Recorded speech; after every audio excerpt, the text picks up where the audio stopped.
Good morning, Grace Point. From wherever you are in the world, whenever you're watching this, we are so glad you're with us today for our online gathering.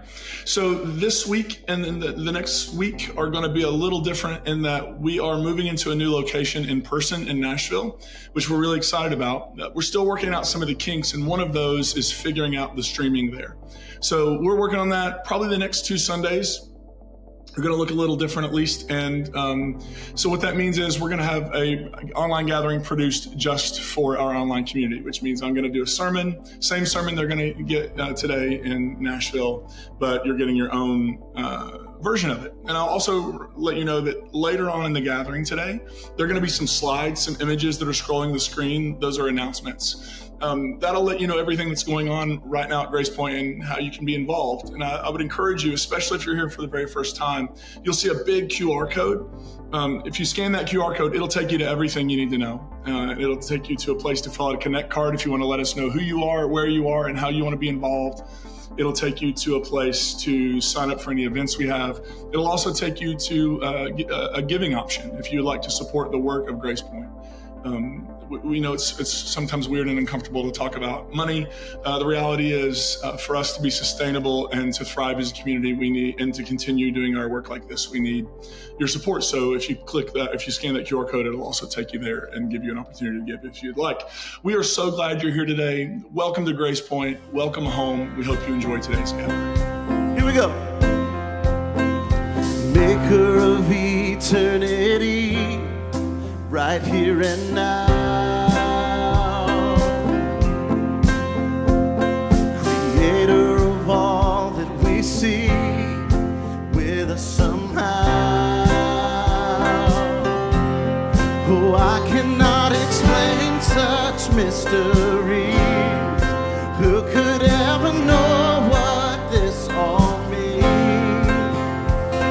The God of the universe, all around. Yeah, that's right. Come on, sing it. God is with us. God is for us. God is on our side. All of us, no matter who you are. Let all who are here join the chorus. God is on our side.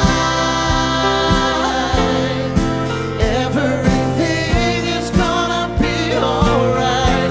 God is on our side. Yeah, we believe that.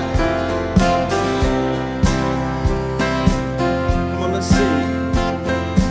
Giver of every breath, breathing in us. The heartbeat of life itself, waking us up.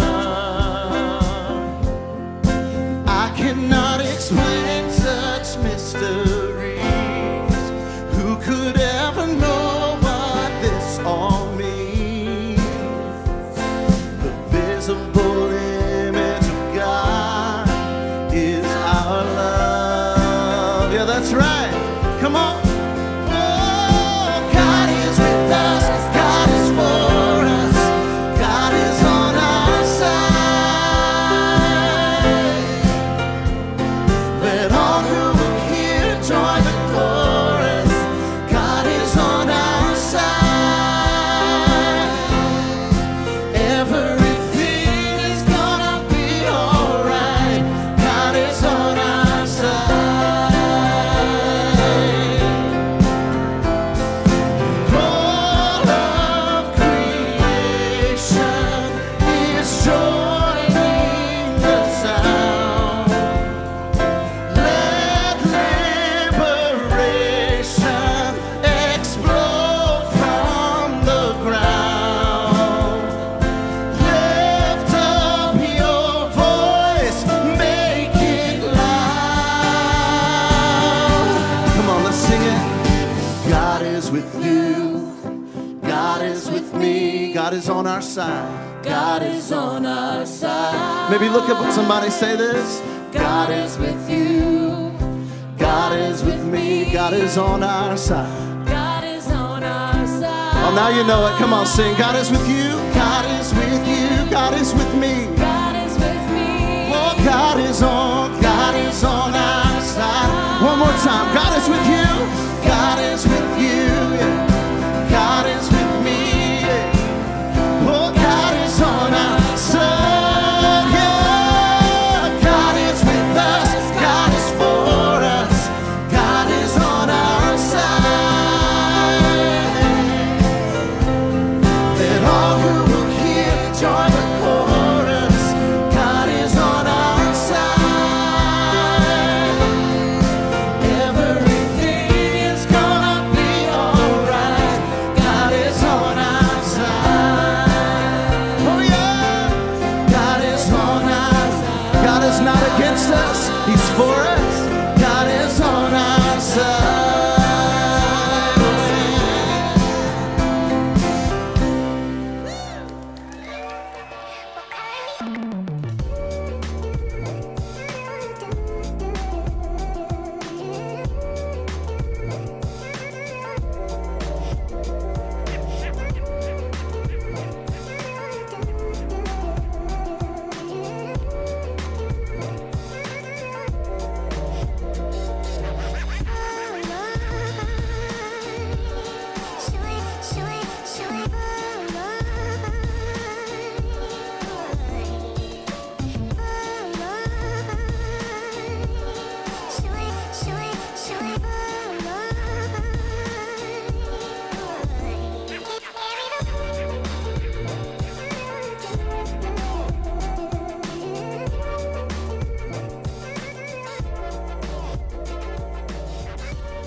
I was lost in utter darkness. I was trapped in toxic shame. I was bound by my religion till I chose to break away.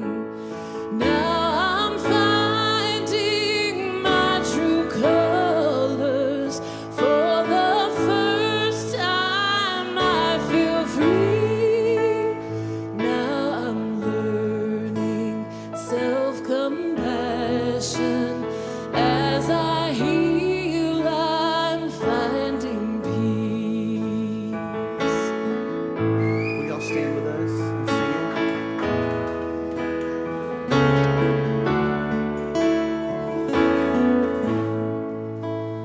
I kept others at a distance, those who lived life differently, saw the world in right or wrong, but they're all humans just like me.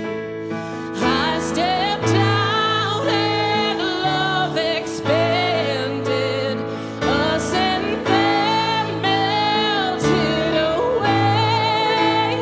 Beauty found in every difference. As I listen, I'm amazed.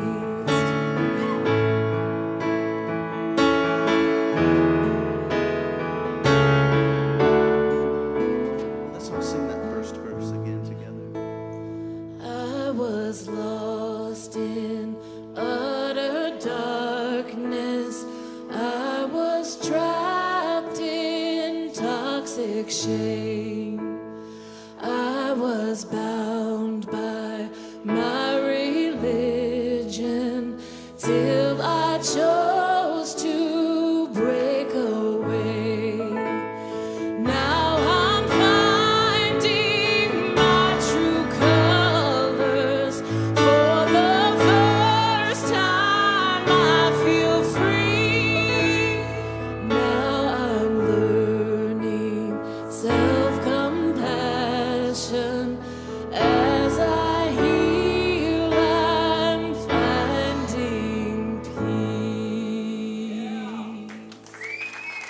So this morning we are continuing a series we started last week called Unlearning. And it's this recognition that for so many of us, what we learned throughout the course of maybe our formative religious years, what we learned, a good massive chunk of that just stopped working for lots of us. And so our process has been unlearning. And then what do we do on the other side of that? For some people, we talked about last week, some people walk away from faith altogether, and that is a valid response. Some people look to reconstruct their faith. That's a valid response. Some people like the language of reimagining faith. That's a valid response. And we talked last week about replanting, sort of after a wildfire, beginning to plant saplings. And so whatever you're looking for, I hope you find it in this series. Today, we're going to turn our focus to unlearning an idea about God.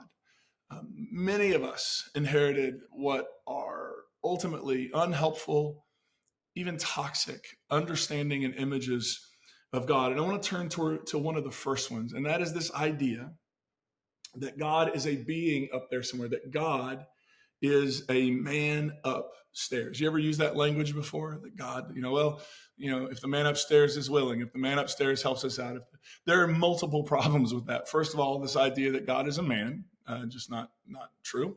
And then the idea that somewhere up beyond the clouds, there's a being that when they rearrange their furniture, it makes thunder, right? Or when they bowl, it makes thunder. And so there's so much built into that that's unhelpful. And today I want to talk about unlearning that. And I want to offer a few other options for ways to think about God if you're looking to reframe your understanding of God. And I want to begin just by acknowledging our concepts, images, and metaphors for God really, really matter. They really, really matter. What do you think about when you think about God? What is the image that pops into your brain? Is it Alanis Morissette in Dogma? Is it Morgan Freeman in, what is the name of that movie? Bruce Almighty? What are the images that pop into your head? If you were to word associate in the word God, you heard the word God and somebody said, okay, what does that word mean to you? What emotions does it elicit? What feelings? For many people, that may be, really good feelings, that God is a protector, a rock, a helper. But for others, it may be that God, the associations are things like fear, anxiety, hurt, anger. All of those are really, really valid. And the reality is the only way we can talk about God is to use images, metaphors, and concepts. There will be people who tell you they're just going to tell you about God as if they've figured out where exactly God is located, and they've gone and they've tested and seen, and they're going to tell you all about God. But really, the best we can do is sort of say God is like, right? Or our hope is, or our hunch is, or our belief is. Some of the images we have for God that we've inherited that are unhelpful, for example, the idea that God is a man upstairs, that God is a man with a long white beard, maybe like God on The Simpsons.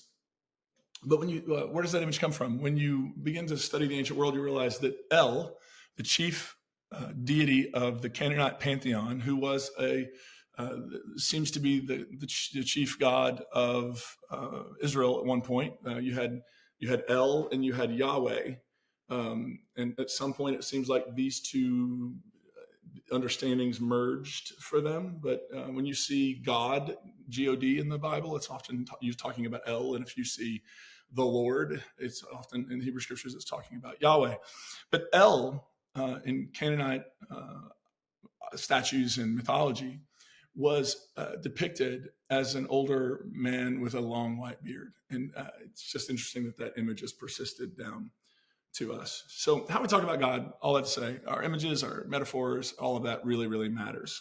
So let me begin. I just want to begin with a couple of quotes. This first one is from A.W. Tozer, who said, "What comes into our minds when we think about God is the most important thing about us." What comes into our minds when we think about God is the most important thing about us.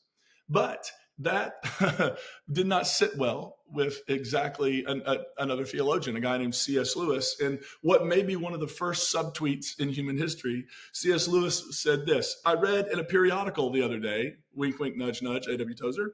I read in a periodical the other day that the fundamental thing is how we think of God. By God himself, it is not.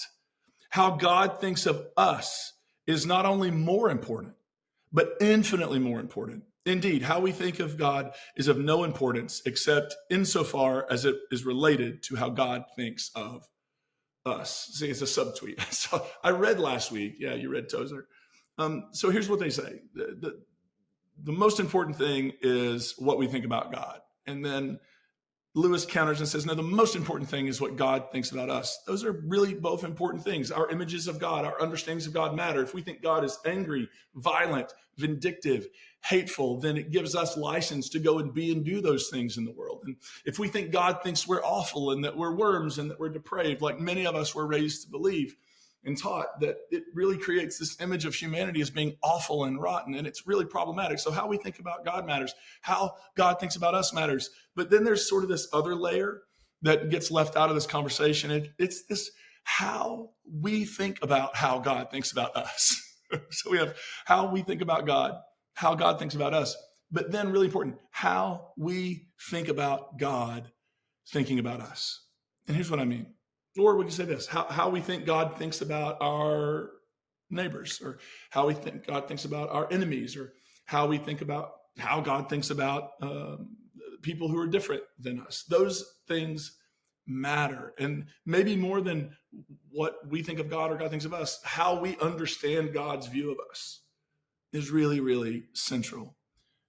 Our concepts of God matter, and our concepts of God change over time. And what often will happen when you begin a conversation and you say, well, that's how I used to think about God, but now I think about God differently. What some folks will say is, well, God never changes. Anybody else ever been on the receiving end of a God never changes? Okay, let's just for a minute concede that. We change. We learn. We grow. And as we do, our ideas about everything, including ultimate things, they end up changing with us. It's not only a reality, but it's something we see happening within the very pages of Scripture. Let me give you an example. If you open the Bible, it begins with Genesis 1, which is followed by Genesis 2. I didn't waste money on my seminary education. Now, here's what's really, really fascinating. Genesis 2, what scholars believe is that Genesis 2 is an older creation story than Genesis 1. And here's one of the reasons that, well, they sort of understand when it was composed, but one of the reasons that you can sort of tell it's older is because the way it presents God. God in Genesis 2 is presented very anthropomorphically, right? God in creation, God is planting a garden. God is digging dirt and forming a human and breathing into it. God is showing up in the garden to walk with people in the cool of the day. God is very much this sort of human-like being that is sort of just us on steroids. It's human, it's us, but ultimate. That's an older story. That's how people used to think about God in the ancient world, that gods were very much like us. And that they would pop in and they had arms and hands and feet, and perhaps that's where this idea that God is gender, that God is male. But then something else happens. Genesis 1, which is before the older creation, it's a newer creation story, a newer creation, and it is included first before the second. And it seems like, in so many ways, Genesis 1 is trying to push back, soften, or maybe even correct the image presented in Genesis 2. And why would they want to do that? Because Genesis 1 was likely composed around the time of the exile. And the Babylonian exile was a time when Babylon conquered Judah, took all the best, brightest, and wealthiest, and powerful, and all of that, took a bunch of, most of the people, took them and uprooted them from their land in Palestine, and took them all the way over to Babylon and resettled them there. Now, in the ancient world, when your understanding of deity, of gods is that gods have territories, that gods, and there's even scripture that says that this specific area was given to Yahweh, this specific area was given to this other God, right? This is an ancient understanding that the gods are sort of locked into a territory and locked into a temple, and so they're boundaried. Gods are boundaried. What do you do when, number one, the temple is destroyed, and number two, you are taken from the geography your God is in charge of, and you are taken and planted in the geography of another God, Marduk? What do you do? Well, you could either say our God is all the way back there and can't do anything for us, or you can begin to reimagine, reframe, rethink your understanding of God, so that God is not just this boundaried, geographically locked deity who's in charge of this little space, but a God who can go with you into the exile. By the way, how many of you have read the beginning of the book of Ezekiel, where Ezekiel has this vision of this weird, what some people will often ask if it was a UFO. It wasn't a UFO. But this weird image, do you know what that is? That is the image of God coming to the exilic community. Right, this idea that we had this understanding that God was locked, and it worked as long as we were in our borders, and as long as we were in our place, and as long as we were worshiping God in the ways we've come to understand and to worship God. But when everything shifts, when it's flipped, you have to have a new understanding of God, because the old understanding of God no longer works and it no longer makes sense. And so in Genesis 1, God is presented not as digging into dirt and breathing into, God is presented as speaking existence. They're speaking things into existence. This God is bigger, transcendent, not boundaried, not locked in. This God was before all the thing, and this God speaks what we call creation into existence. Now, I think it's really fascinating too, by the way, that the final editor and redactor of what we call the Torah, who pulled all these sources together, included both of these stories, both the older story and the newer story, and that the newer story is, I think, strategically positioned. You read it first. I mean, nobody's having arguments, by the way, about God digging in dirt and breathing into people and planting gardens. Lots of people are still having arguments about how many days it took to create the world. And so that Genesis 1 story, in some ways, before Genesis 3, that story has precedence, but Genesis 1 almost has a little bit of precedence over Genesis 2. And I think that's part of the reason, because when our explanations leave, when our experiences leave our explanations no longer tenable, we look for new ways to try to name our experiences. This is why I think it's so important to think and to understand the way we deal with our ancestors in faith, in our tradition.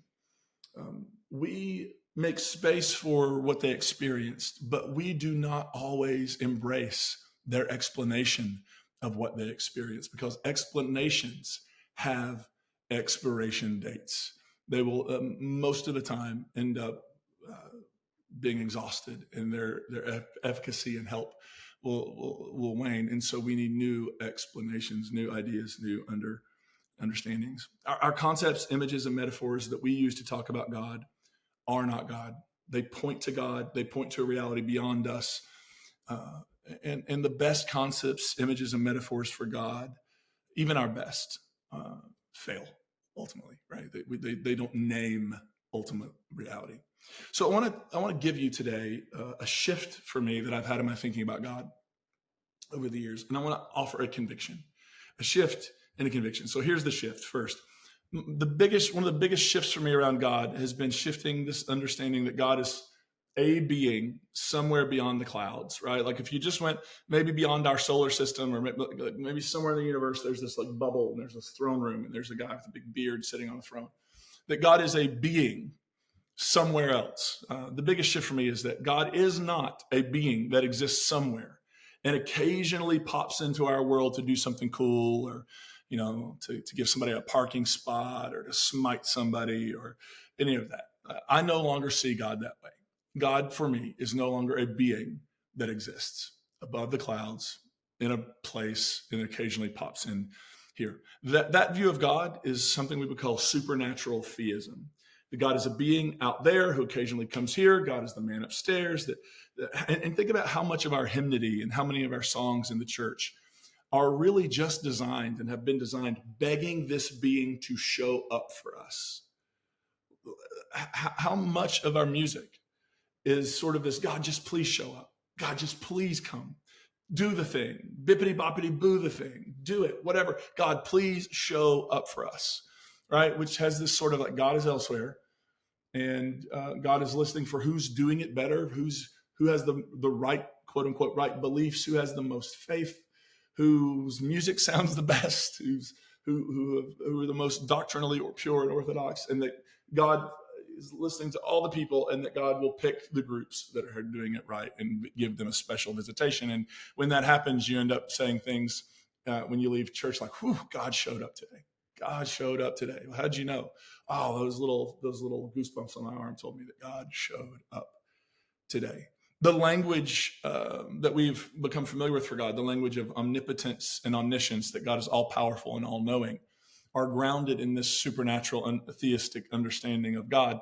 And I think that those terms are actually really problematic. I think they end up creating more problems than they solve, right? I mean, one of the great problems that people wrestle with is the problem of evil. And it's this couched in this idea that because evil exists in the world, one of two things: God is either not all powerful because God can't get rid of it, or God is not all good because God doesn't get rid of it, right? There's that. And then there's this idea that God knows everything, that God knows from the beginning of everything. God knew that you would exist, and all, that God has planned your days and planned your steps, and God knows what you're going to eat for lunch next week. And that all of that God is both all knowing and all powerful. God knows it all before it even happens, and God is powerful and able to control everything. The problem with that is our experience really pits those things at odds.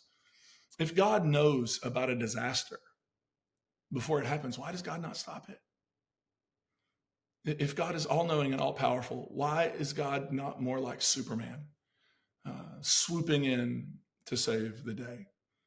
Lots and lots of people, I think, in the conversations I have with people, at least when it comes to God, this is really the core of the struggle, is we're trying to hang on to language from a previous explanation that no longer adequately explains our experiences of the world.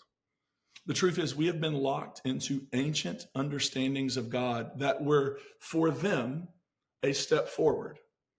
But we have essentially put the car in park and said, it's this, if we're in a relay, we grabbed the baton from our ancient ancestors and then sat down with it instead of running and passing it off to the next racers. That we see in Scripture an evolving understanding of God. Again, we're not talking about God. We're not saying God's evolving. We're not saying God is becoming better over time, that God was cranky at one point and got nicer. What we're saying is that as humans and human culture has changed and evolved, we have come to understand God through different lenses. And those lenses have increasingly, for many of us, brought God into our understanding of God, into a more generous, compassionate, kind, benevolent understanding of God. That is a necessary human experience. And this idea that we're being unfaithful if we don't stick to and it's always passages of wrath, right? Nobody's ever going back to passages where God is proclaiming God's faithful love for the world. It's always where God's smiting someone. We love a good smiting. But we're like, no, this is the God we need to hang on to. It's an ancient understanding of God. And while we embrace and make room for their experiences of God that led them to move and to change and to rethink, we don't always have to embrace their explanations of God. And this is definitely not a slam on the ancient ancestors. They did the best they could with the information they had, just like we're trying to do. We're trying to do the best we can. And when the great saying is, when you know better, you do better. And we're trying to do better in terms of God. So that's a big shift for me, a way of shifting away from God being this single separate being that exists somewhere else and comes here occasionally to a different understanding of God. What understanding of God, you might ask? I want to give you three. And there are differences between them, and they're not just like all the same thing. But these are three understandings and that have been helpful to me. And I want to also name this. You don't have to pick one. This is what's helpful to me, is that if something is helpful to you, and if it gives you some peace, and if it gives you the ability to articulate sort of your convictions about God, about faith, then I think it's okay. It's okay to dabble. It's okay to sort of take the best pieces of theology that you find and put them together, and to trust your experiences of the divine to lead you in that process. So let me give you 3 alternative ways of thinking about God. One is panentheism. Now, this is really close to the word pantheism. Pantheism essentially means God is everything. Pan is all, theism, God. God is all. God is all. Panentheism, they put the en in there, which is the Greek word en. Panentheism is all in God. Panentheism is this understanding that God isn't a being up there somewhere outside of creation that occasionally comes here, but that everything that exists within God. Now, to give you an image, maybe that's kind of up here and not helpful. Let me give you an image that really made this connect with me, and that is a fish swimming in water. Can you just imagine a fish bowl sitting on the table and you put a goldfish in there and the fish is just swimming in the water all the time? The fish is probably not even aware that water is a thing because it's swimming in the water all the time. It lives, moves, and has its being in water. Panentheism would say God is like the water and we are like the fish. We live, move, and have our being within God. We exist within God. And so God is not somewhere else, occasionally bippity-boppity booing things, coming here to visit. God, everything we experience happens within the embrace of the divine. Right? God is not an outsider coming to earth to do some things. God, all of us exist as a fish exists in water. So if you're interested in panentheism, I would encourage you to go do a little more research on that. Another, and this is a theology that is championed by a friend of ours, Thomas J. Ord. It's called open and relational theology. Ord says this is really an umbrella label under which a variety of theologies exist. But they share a couple of things. One is the idea that God experiences time moment by moment, which means it's open. And here's what that means. That God does not know what's everything. God's not omniscient in the sense, what they would say is God is omniscient in this sense. God knows everything that can be known. God knows everything that can be known, but tomorrow hasn't happened yet. And so, and what they would also say in this particular theology is that God makes a decision in God's self to not know what hasn't happened yet, right? That God limits God's own ability to know. Because what that does is ultimately it creates freedom. Because if God knows you're going to have, linguine next Tuesday, by golly, you're going to have linguine next Tuesday, even if you're not feeling linguine next Tuesday. And so it says that actually the future is open. It is undetermined. Like many of us probably grew up with some form of determinism where God plans all your life, picks everything, all of that, right? We're going to talk about next week, unlearning this idea that God has a plan. That's going to be a lot of fun. God does have a plan-ish. We'll talk about it next week. But it's this idea that the future is not determined, that our responses are not determined, and that the reason that God's not going out in front of us and preventing things is because God experiences history in real time with us. And so that whatever God's response is to something in the world, God is responding to it. God is responding often, usually through us to it. But the future is open and undetermined. And the second piece of that is that God, us, and creation are in relationship with one another, a mutual sort of experiential relationship. That's what makes it relational. So it's open, relational. That the future is open and undetermined. That God hasn't picked everything in advance for us. It's not one of those things where you show up and are you going to have the chicken or are you going to have the fish? That's not how this works. We get to choose. That the future is open, and that God is deeply relational with us. In so many ways, I don't see that as against panentheism. I think they're complementary things there. And then the final one is this idea of process theology. Process theology is similar to open relational. It just acknowledges that the reality we experience is a dynamic process of change and becoming. And isn't that the truth? Isn't that the truth? We are continually, The Greek philosopher Heraclitus said you can't step in the same river twice, right? The water's continually moving. So even if you step in the same river bed, that water that you stepped in last year is not going to be there now. It's through movement and water cycle, all of that. There's constant change happening. It happens to our bodies, right? We have this experience of aging, of growing older, of things changing in our skin. Everything, reality is change. And process theology says that this is true. And God's power to affect change in the world, how God participates in change, is not coercive, but persuasive, right? So this gets to this idea that however God is powerful, God's power is not a coercive power that manipulates and forces, that God doesn't, because coercion can produce a lot of things. It can produce compliance and obedience. It can instill fear. But coercion cannot win the human heart. Coercion cannot elicit and create love. This is the great frustration of every dictator in human history, is they cannot force people to love them. They can force them to obey them. They can't force them to love them. And I think many of us have grown up with a dictator God that does not reflect the God that I find in the pages of Scripture, the God that I see in the experience of Jesus. And so it's this understanding that whatever God is doing, it is not by demand, but by invitation.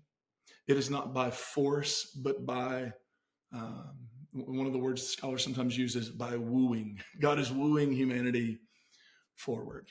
And so these three things, panentheism, open relationship theology, process theology, I think for me, they're helpful in that they help sort of take away some of the unhelpfulness of supernatural theism, some of the problems that are created. Now, are there problems within these? I'm sure there are, of course, because ultimately all of our best metaphors, even our best metaphors, concepts, and images for God have flaws, and they ultimately fail to capture the enormity and ultimate nature of God. But I think these lead us, at least for me, in a much more generous, loving, kind, good God direction. Panentheism, open and relational theology, process theology. If you're interested in any of those, I encourage you to check them out. So that's a shift in the way I think about God. And the truth is that we are always thinking and talking about God. There are always more ways of thinking and talking about God that make space for what we've learned and what we're learning. There are ways of understanding God and talking about God that currently are not being articulated, that someday will have to be articulated out of necessity because we will need them, because our experiences will demand new explanations. I hope all of that, I know it's a little, I hope all that makes sense. So that's a shift. Let me give you a conviction. My conviction, and it sort of dovetails off of process theology, my conviction is that God is always pulling us forward and not the other way around. What sometimes people will accuse us of doing in our theology is that we are trying to make God nicer, as if we're nicer than God. And so we're trying, God, come on, be nicer. Get out of the Iron Age, move forward. God, you need to include all these other people. God, you need to stop smiting people so much. You need to that we have a carrot out in front of God, and it's our praise, and we're just trying to get God to move forward. That's just not how I see it. I do not see us as trying to rehabilitate God or move God in a better direction. I think for all of human history, God has been out in front of us as a species, inviting us forward. And I think when you see changes in our species and the way we think about God and the way we think about human beings, it's not because we're compromising with culture. It's not because the old ways were too difficult and we just can't live up to them.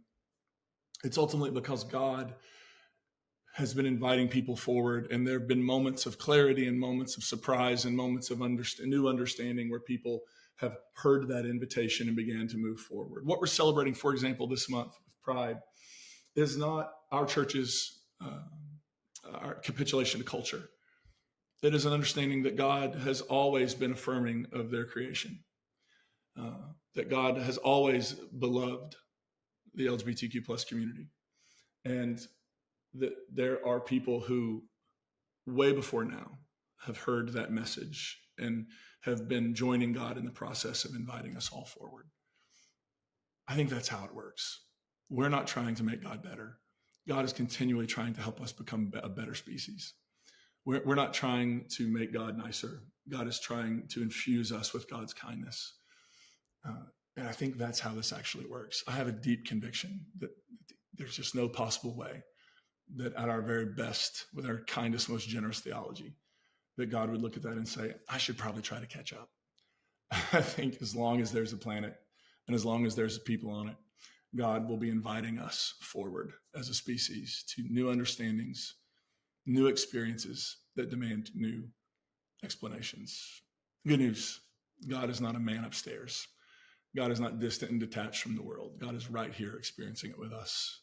God is right here infusing hope and love and joy and compassion and peace and comfort and care all around us all the time. And we have been invited to be God's collaborators and partners in sharing that loving goodness with the whole wide world. Amen.